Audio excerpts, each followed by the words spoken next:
Pues ha surgido una campaña internacional para parar el envío de armas de diferentes países a Israel, con el riesgo de que se pueda cometer genocidio, como dijo el Tribunal Internacional.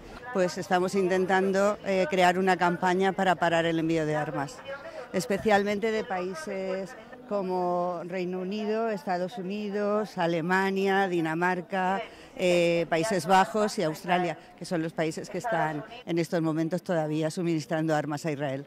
Bueno, esperanzas. Esperamos que todas las presiones se unen para parar lo que está pasando, el exterminio del pueblo israelí.